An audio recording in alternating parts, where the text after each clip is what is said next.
So please welcome to the stage our next mouthpiece poet, which is Robbie.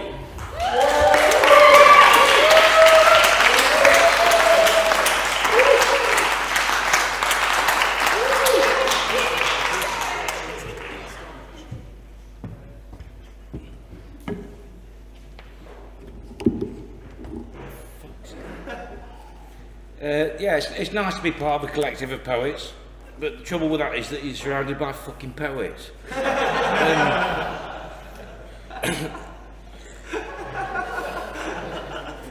And it's very hard when you don't like poetry like I don't, but I keep saying that and my friends get a little bit annoyed, but they're still friends. And this is an apology to them, sort of. It's called I Could Never See the Point of Hula Hoops Until I Made One for Myself. He leans over as if he wants to share, and I think, please don't. All I want to do is drink my beer. So I look around to see where the others have got to. They've left me alone with him, even after I'd asked them not to. He's the sort of bloke who latches on, the sort of bloke who never catches on, that he's only interested when he's in a group. But he has me captive, and he has spun the conversation around to himself. I am trapped within his hula hoop. He leans in if he wants to share, and I think, please don't, mate, I just want to drink my beer, but I am in the endless rotation of his boast and pretend, because he's mistaken an acquaintance for a new best friend. I've only met him 3 times, on spoken word open mic nights. He's a poet. He's told me that several times. But what's worse is that he's a poet who talks like how he thinks he writes. And he thinks we have a bond because I applauded when everyone else applauded. Because I told him that I haven't done spoken word before, but I'd quite like to try it. Because he told me he has a book out and I lied and said I might buy it. Yeah, we've all done that, fuckers. He's confiding in me, giving me his best boasts and perfected lies, his voyages and shipwrecks, and I know what's going to come next. He started talking about sex. He leans in so he can share, and I think, please don't, mate, I just want to drink my beer. He asked me to guess how many people I think he's slept with, because he assumes it's something I've always wondered. More than 50, he says, but not quite 100. And I nod as if to say, well done. A conspiratorial nod that says it's about right, and yet I'm impressed that it's an impressive amount. Inside I'm thinking that he's a dickhead who can't count. I know he's the sort of bloke who's lost his virginity after a bottle of cheap cider while listening to a Dolly Parton song, and not when he was 15 with a sexy 30-year-old Avon lady. That's so ding fucking dong. But his hula hoop is spinning faster and faster as he moves on to number 2 and then 3 and then skips to number 30 with his best friend's mum. And out of respect he won't give details, except to say that Clive's mum was really, really dirty. But I know she wasn't, because she doesn't exist. She's just a made-up person on a made-up list. She's just another girl he's never kissed. For he's the sort of bloke who thinks he needs to invent to be interesting, because he's a poet who writes about the human condition, who confides in acquaintances without their permission, and thinks he needs life to be more poetical to keep the hula hoop spinning round. It doesn't. I think he's had a sex life that is mostly theoretical. And I get the impression that what sex he has had was probably unethical. And I don't care. I never asked him to lean in close and share. But he's still confiding in the new best friend he's found. And though he's loved more women than have loved him back, he's convinced himself that it's fallacies and fantasies that keeps his hula hoop spinning round. These blades of glory and not the sharper edges that really cut him. I think if he leaves it any closer, I'm going to fucking nut him. But I won't. He's only a poet. He's not a fighter. So I hold my tongue a little tighter, so I don't tell him he's less of a lover than he is a writer. And say, no, I've never had sex with a Chinese girl, or had a threesome with twins. And I think, all I want to do is drink my beer. I'm just an acquaintance. I don't need to know what keeps him spinning around, or the maintenance involved. But I listen, because I am a poet as well. And it's not my place to let another poet's hula hoop stop turning and fall onto the ground. Thank you.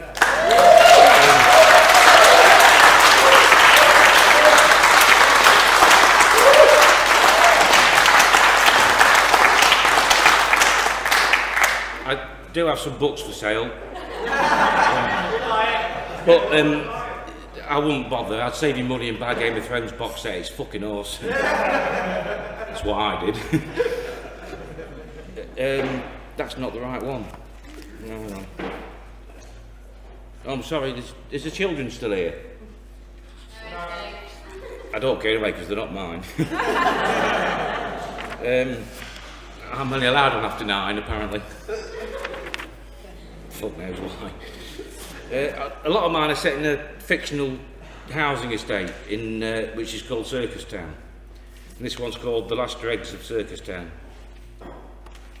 Hang on, sorry.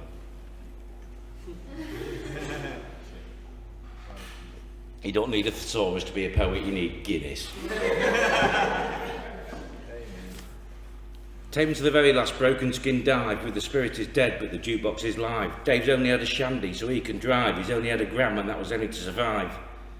Jimmy's hands are shaking like a nervous bride, scared of a future without a whiskey inside. The way forward is narrow but the past is wide. He feels in his marrow every beat of the tide. Dave finds a gear and the spitting neon flies. It's powered by memory and fueled on highs. He laughs in the mirror as the machinery cries. He's forgetting old promises and making new lies. And Bob's just bobbing along. His excuses are weak, but his purpose is strong. His life's a bad verse from a country and western song. Nothing is right and everything left turns wrong. Dave parks beneath the grubby yellow light, a solitary sentinel standing straight in the night. We seek the shadows where good intentions take flight. The dark is travelling and so we hold on tight. We walk through the doors like desert explorers, licking dry lips at the thought of the water before us. Our thirst is solid, but our skins are porous. We order at the same time like a drunken Greek chorus. The landlord grunts his begrudging hellos. We tell him what we want, but he already knows. So the whiskey is poured and the bitter flows. We wait in formation like dominoes. We stand morphing into the sticky floor because we don't fall so easily anymore. We have strong stomachs and a stronger jaw. We have the constitution of a backstreet whore. Judy's sat at the bar with his friend Jim Beam. She smells of bad decisions and sour cream. She tilts her glass and utters another sweet dream.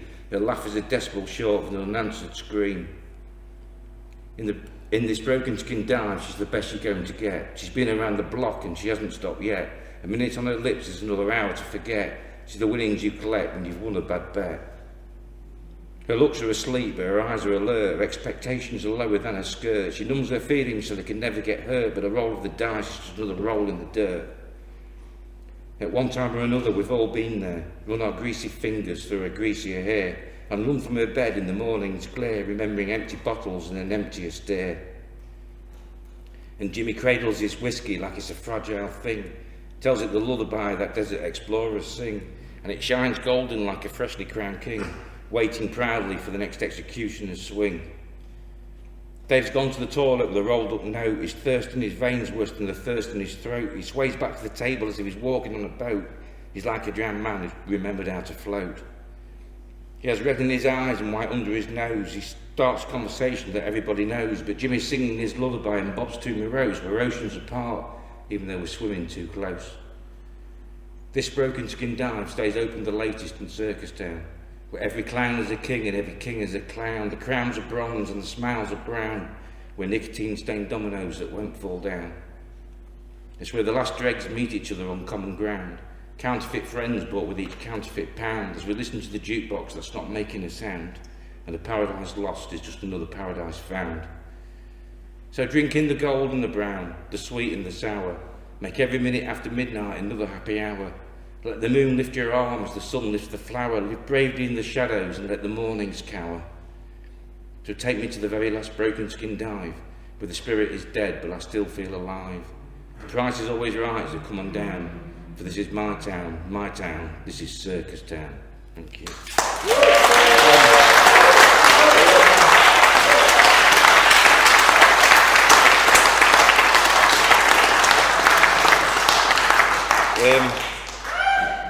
The compare's just done that to me. I hope that means a minute.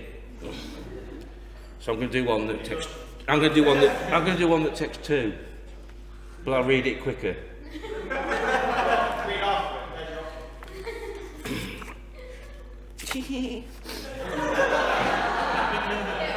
I'd just like to say, I'd like you all to raise your glasses to one of our members who can't be here tonight, and that's to Debbie. Yeah. We know, Debbie. God bless you.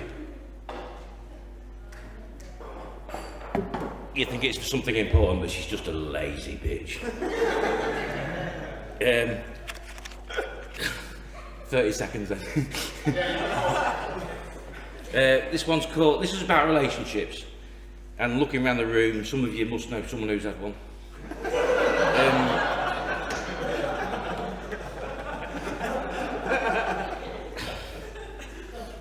I've got one friend on Facebook.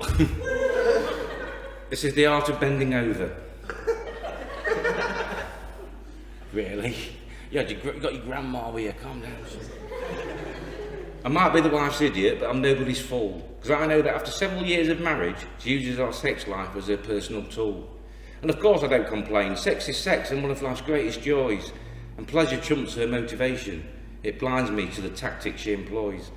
So I always stand to attention when she takes me in hand. Because I may know what she's up to, but my penis doesn't understand. It's a simple muscle. It doesn't care that after the joy, then comes the grief. It doesn't care it's betrayed me and made me cancel the caravan site and agreed to 2 weeks in Tenerife.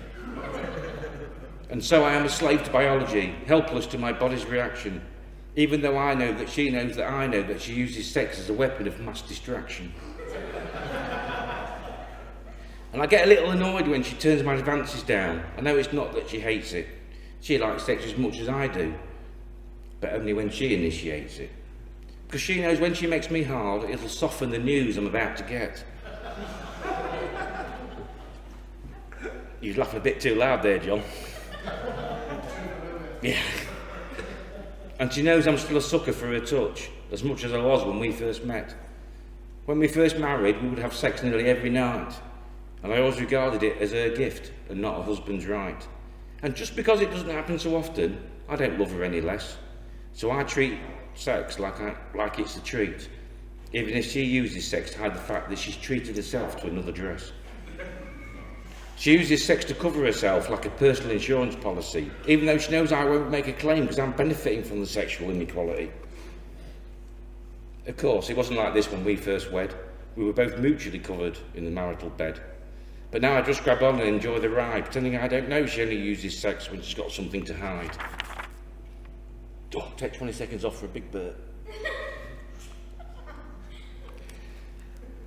I accept the years together mean that the balance has shifted, and I only see where the real power lies once the night has been lifted.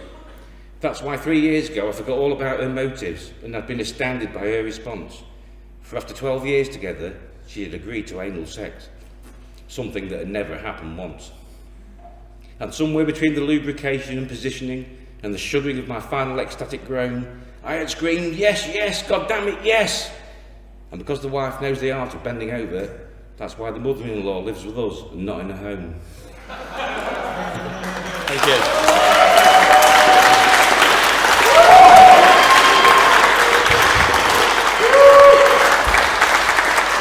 Okay, that was Robbie.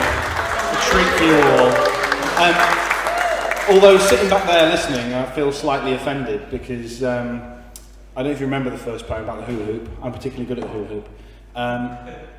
I was the poet who introduced Robbie to writing. We have a drink in a bar, and when I leant in and told you those things, it was between me and you. Yeah, never trust a poet. But no, so that's Robbie. The thing that's actually really offended me, that was just an anecdotal aside, is the fact that Robbie is published by a publishing company called Blue Frog Publishing. Blue Frog Publishing is my business. So when one of my writers turns around to people and says, "I've got a book out, but don't buy it, buy the Game of Thrones trilogy instead," I sort of sit there thinking, I can't tell you what I'm thinking because we've already heard all of those words already. But no, that was Robbie. That was brilliant.